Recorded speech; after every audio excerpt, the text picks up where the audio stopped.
लाभार्थींना आता नोव्हेंबर आणि डिसेंबरचा एकत्रित लाभ मिळणार आहे आणि त्यानुसार बँक खात्यात 1500 रुपये नाही तर 3000 रुपये जमा होतील. नाही, खरं तर प्रशंसा होणं आणि टीका होणं दोन्ही गोष्टी एका योजनेच्या अ, चांगल्या राबवण्याचे परिणाम असतात असं मला वाटतं. कारण टीकाही होणं ती पत्रकारांनी प्रश्न विचारला की पहिले एवढे क्रायटेरिया नव्हते आणि आता लावले, नेमकं कशामुळे एवढं सगळं? त्यावर मंत्री महोदयांनी उत्तर दिलं. जाहीर करण्यात आली होती. फार क्रिटिकल म्हणजे कमी वेळामध्ये आम्हाला ती योजना राबवायची होती.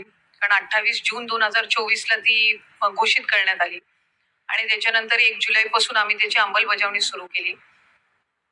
फार मर्यादित कालावधीमध्ये ऑक्टोबर 2024 पर्यंत 2.63 कोटी महिलांनी या लाभासाठी रजिस्ट्रेशन केलं. रजिस्ट्रेशन केले या लाभासाठी आणि त्याची चर्चा यासाठी जास्ती होती की त्याचे इम्पॅक्ट सगळ्या बाजूने पॉलिटिकल असो, पॉझिटिव्ह असो, निगेटिव्ह असो आणि त्याचं क्वांटम जे आहे, व्याप्ती जी आहे योजनाची, ती इतर योजनांच्या तुलनेमध्ये मोठी असल्यामुळे मला असं वाटतं की त्याची चर्चा ही जास्ती प्रमाणात होती आणि त्यामुळे ती अधिकाधिक चांगल्या पद्धतीनं कशी राबवली जाईल याकडे विभाग म्हणून आम्ही जास्ती लक्ष देत असतो. नमस्कार लाडकी बहिणींनो, तुमच्यासाठी आनंदाची बातमी आलेली आहे.